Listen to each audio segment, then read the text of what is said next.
first edition of the Jeff Nunn Real Estate Show.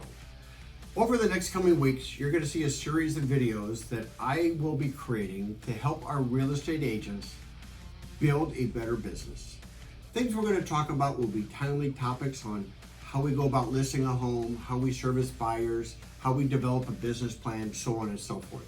Today, I just want to spend a minute talking about what we've developed here in the La Jolla office for Coldwell Banker and what we call our 5-step listing conversation. Today, I want to talk a little bit about step 1.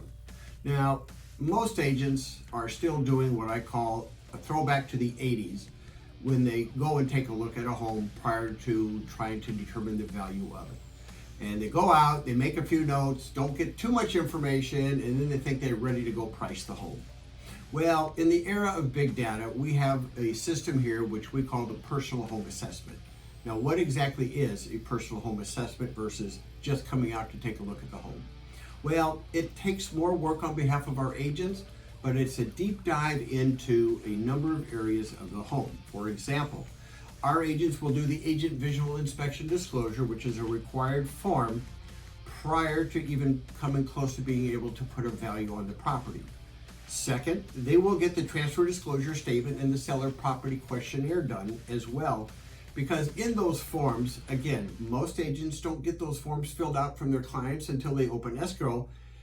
By then it's too late, because contained in those forms is information regarding the pluses and minuses and the bells and whistles that a home has. Now, that begs the question, how can an agent properly price a home without that information? They can't. Yet many agents still do. The other problem with doing it the old way is there are things which we will discover about the condition of the home which could alert a buyer as to, did we make the right decision to buy this home? Oh my gosh, it needs so much work. It's overwhelming for us. We're going to exercise our right to cancel, which costs the seller money. Now, what we do is we're going to go through these two forms, the transfer disclosure statement and the seller property questionnaire, and we're going to have a discussion with our sellers about should we be fixing some of these items before the inspector gets out, therefore saving our seller a lot of money, because as you know, a $100 repair that a seller makes, a buyer sees it as $500 or $1,000. And then when they get their inspection report and it shows 30 or 40 items, and they're thinking about it before they remove their request for repairs or submit their request for repairs, they're getting a little nervous. Now, think of a world in which most of those items have been addressed, so when the physical home inspection is done, there's just a few items on there. Does that save our sellers money? Absolutely. Does it reduce the cancellation rate of an escrow? Well, let me tell you this. In our office this past year, I've calculated the numbers.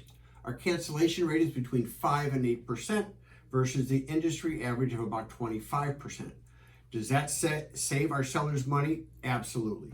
So that's just one tip I'm going to share with you today. It's step 1 of our 5-step listing process that we engage with our sellers to help them sell their homes faster and for more money. I hope you found this helpful. I'm looking forward to next week's edition, and until then, go sell some houses. Thank you.